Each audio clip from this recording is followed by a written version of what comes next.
भारत में शिक्षक शिक्षा टीचर एजुकेशन बीएड-डीएलएड के मानकों और नियमन की जिम्मेदारी किस संस्था की है? राष्ट्रीय अध्यापक शिक्षा परिषद।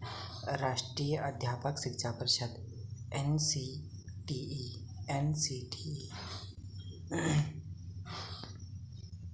एनसीईटी एनसीटीई राष्ट्रीय अध्यापक शिक्षा परिषद। शैक्षिक नियोजन और प्रशासन के क्षेत्रों में शीर्ष राष्ट्रीय संस्था कौन सी है?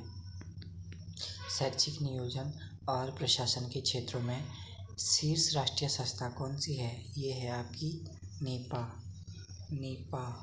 शैक्षिक नियोजन और प्रशासन के क्षेत्रों में शीर्ष राष्ट्रीय संस्था कौन सी है? नीपा। शैक्षिक प्रबंधन और प्रशासन रिसर्च की प्रमुख संस्था है नीपा।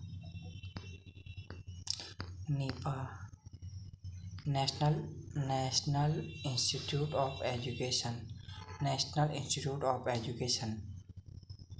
प्लानिंग एंड एडमिनिस्ट्रेशन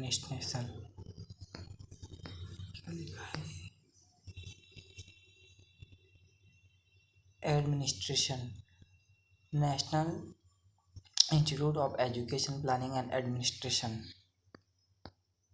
राज्य स्तर पर स्कूली शिक्षा पाठ्यक्रम और पाठ्यपुस्तकों के निर्माण के लिए कौन सी संस्था उत्तरदायी है? राज्य स्तर पर स्कूली शिक्षा पाठ्यक्रम पाठ्यपुस्तकों के निर्माण के लिए कौन सी संस्था उत्तरदायी है? तो ये है राज्य शैक्षिक अनुसंधान प्रशिक्षण परिषद।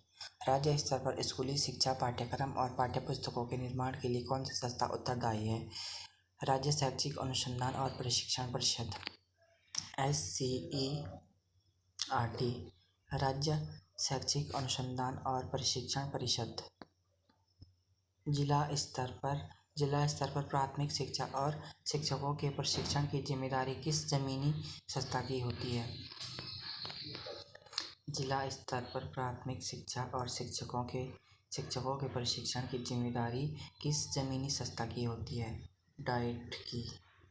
जिला स्तर पर प्राथमिक शिक्षा और शिक्षकों के प्रशिक्षण की जिम्मेदारी किस जमीनी संस्था की होती है? डाइट की। जिला स्तर पर प्राथमिक और उच्च प्राथमिक स्तर के शिक्षकों के प्रशिक्षण के लिए नोडल एजेंसी है। अंतर्राष्ट्रीय स्तर पर शिक्षा विज्ञान और संस्कृति के विकास के लिए कार्य करने वाली संस्था कौन है?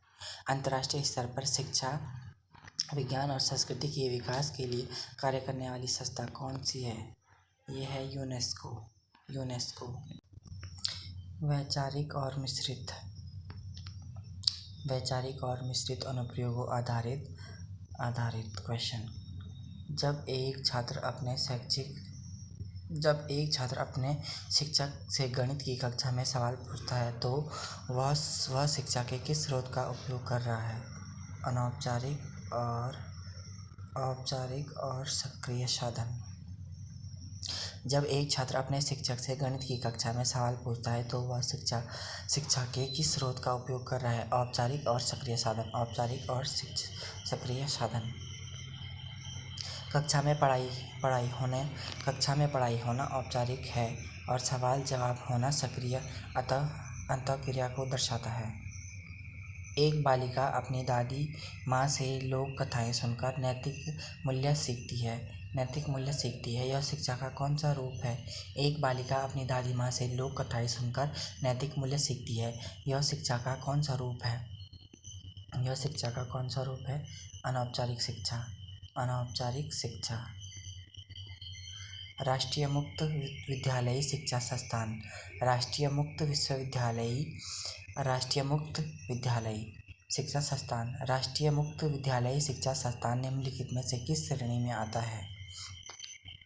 यह आता है निरौपचारिक शिक्षा की एजेंसी। निरौपचारिक शिक्षा की एजेंसी। निम्नलिखित में से कौन सी एजेंसी मानव व्यवहार को नियंत्रित करने और सामाजिक विरासत को हस्तांतरित करने का सबसे सशक्त और अनौपचारिक साधन है? संस्कृति और धर्म। Culture and religion. राष्ट्रीय शिक्षा नीति 2020 न्यू एजुकेशन पॉलिसी 2020 राष्ट्रीय शिक्षा नीति 2020 नेशनल एजुकेशन पॉलिसी 2020 में शिक्षा के विभिन्न स्रोत औपचारिक निरौपचारिक के एकीकरण के लिए किस पर बल दिया गया है?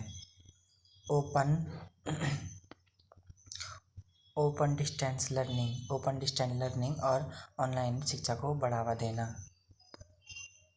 ओपन डिस्टेंस लर्निंग और ऑनलाइन शिक्षा को बढ़ावा देना।